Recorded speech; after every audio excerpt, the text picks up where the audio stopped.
Well, his motor he's gone out with a massive bird now. Yeah. I've not seen him for years. He's started to make some money. People don't get money out outside him off. You'll probably find you're not the only one. Are you coming in on this one? No, this is for you again. Okay. So, basically Langseax versus sword, but you call it a Sax, and I put that in the title, yeah. So, Sax versus a standard sword. Take one with Egil.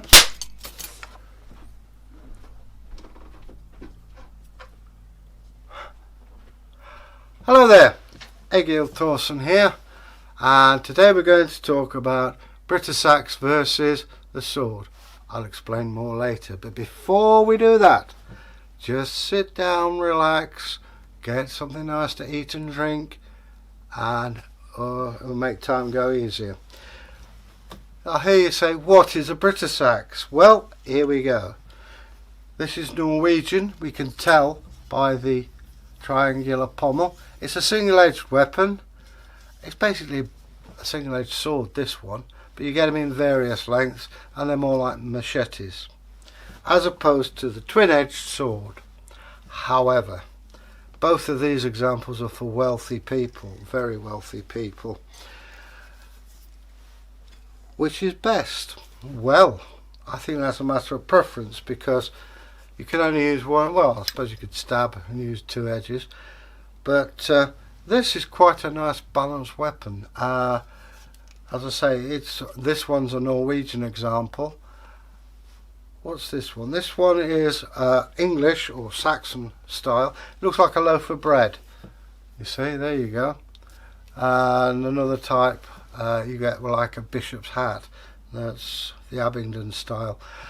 But what you have here, I'll go through the parts. The pommel, important, it balances your sword. It goes so that if you aim there, it goes where you want it to.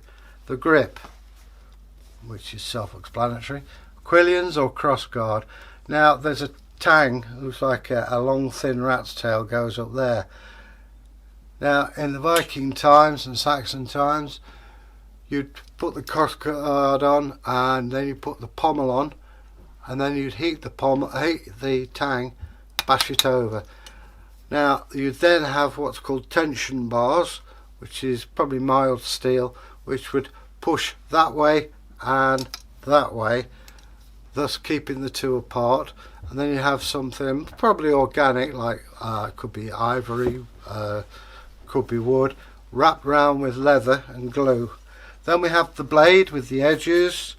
You have here the fuller. That's not, as some people will tell you, for blood. What it means is it makes it lighter, but you don't lose any metal.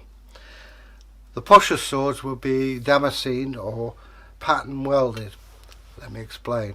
It's a series of iron rods, heated and twisted. And then you get a collection of these heated rods, again twisted, and then the edge would be made from high carbon steel. Very, very expensive.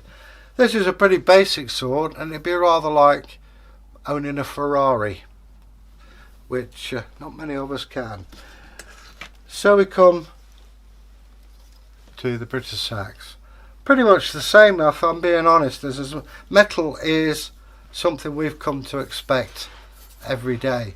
Metal is almost spiritual, because you get these stones, you heat them up, you get iron, and then depending on the skill of the smith, you can either get high carbon steel or very inferior steel.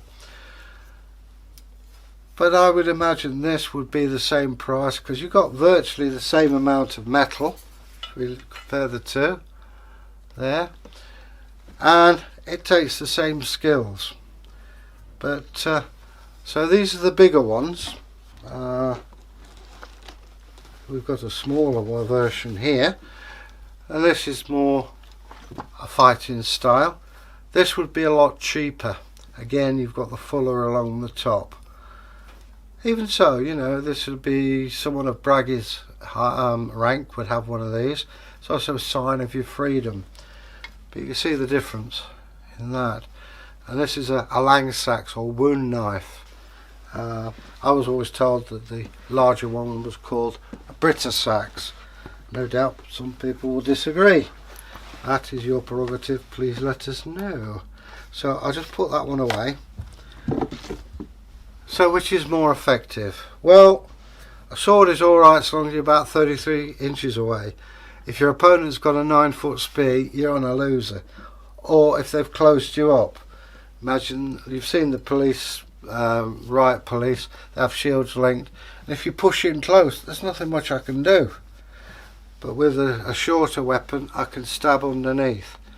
So it depends largely on circumstance. To sum up, they're both very effective weapons. We found examples of these in graves.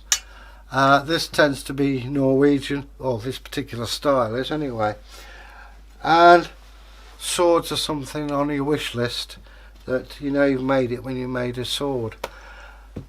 Now, if the king gave you a sword, it was a matter of if he died before you, you kept the sword, passed it on. If you died before the king had the sword back. Anyway, there we have a little talk on these things, and we'll cover them later on. If you've enjoyed yourself, please subscribe, press the subscription bell, or hashtag history talk, and all kinds of information will come your way. Leave us a comment.